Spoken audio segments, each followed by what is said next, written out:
Welcome to the Salty Spittoon. How tough are you? How tough am I? How tough am I?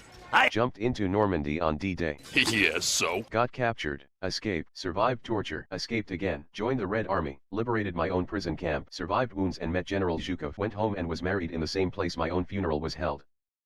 What the fuck? Right this way. Sorry to keep you waiting. This video is sponsored by Beyrle, an online streaming service with over 44 channels and a wide array of movies, available on any device including all mobile devices, or your TV with Roku, Apple TV, Android TV, or Fire TV. You can watch your favorite shows in their current season along with other movies and shows playing live on the channels you like.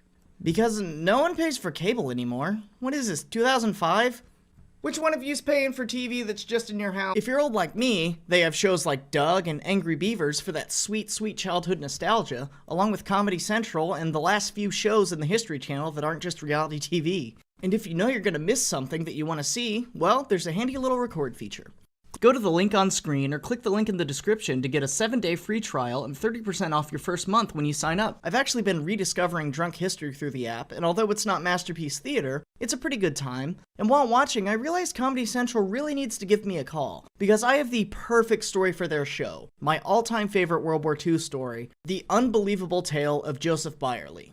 Born in Michigan in 1923, Beyrle, like many World War II veterans, grew up trying to get through the Depression, living in a house with grandparents that were direct immigrants from Bavaria, growing up with both German and English in his household. Still in high school when Pearl Harbor was attacked, the very athletic Beyrle turned down a scholarship to play basketball at Notre Dame and joined the 101st Airborne. He earned the nickname Jumpin' Joe because he was very athletic, and his friends would pay him to do some of their training jumps while impersonating them, because they didn't want to land wrong and break their foot or something, and he had no problem taking people's money to do this. Mad lad. While in training, he also specialized as a demolitions expert.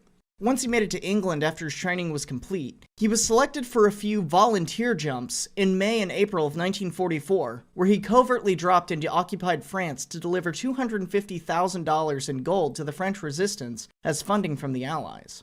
After making it back safe both times, his first large-scale combat jump was with the 101st Airborne during Operation Overlord. One of the biggest problems for the paratroopers in this operation, though, was that because of all the anti-aircraft fire, the planes dropping them off were going too fast and sometimes too low to where everybody got scattered all across their drop zones, far from where they were supposed to be. Joe had to jump out of his plane exceptionally low at about 400 feet and landed on top of a church at Saint-Cond-du-Mont and was able to slide down off the side into a cemetery and run off into the night under German fire. After this, he was able to blow up a German power station, and while walking towards his objective of 2 bridges that his unit was supposed to take, he crawled through one of the infamous giant French hedgerows into a German machine gun nest and was promptly captured.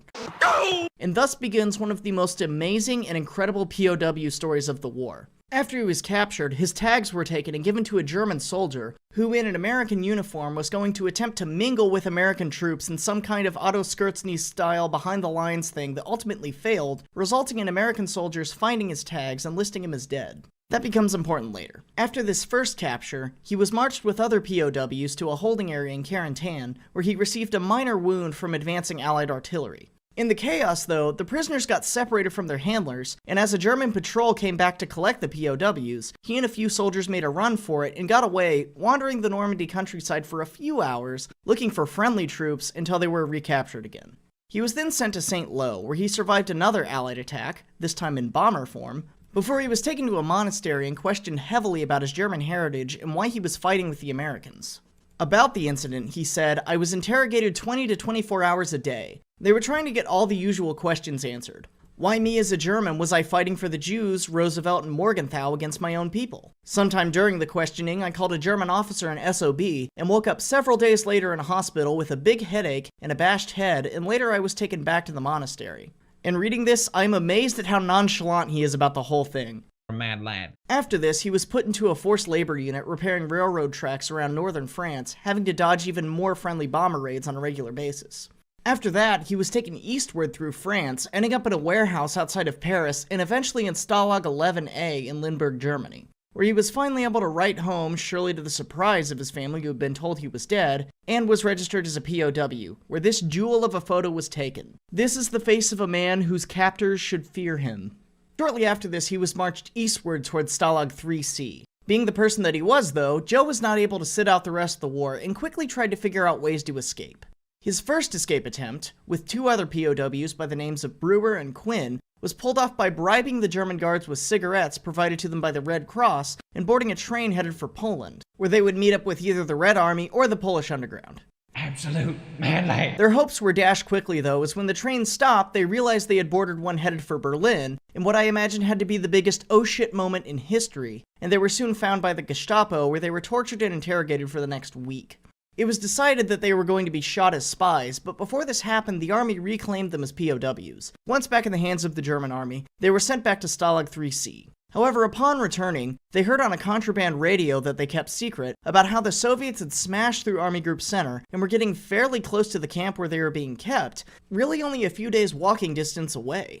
So the trio attempted their escape again, this time sneaking out in empty food containers leaving the camp. However, on the way out, the cart or whatever they were on tipped over to where they had to make a run for it, with only Beyrle getting out alive, heading towards the Russian lines. After some walking, he ran into a Russian tank unit where he identified himself as an American, and instead of asking to be taken to the rear and trying to head home after his long harrowing journey, the mad lad asked if he could fight alongside them. Apparently, 3 combat jumps, multiple prison camps, torture, and a narrow escape weren't enough for him, and he had to see what the other front of the war was like too before he was done.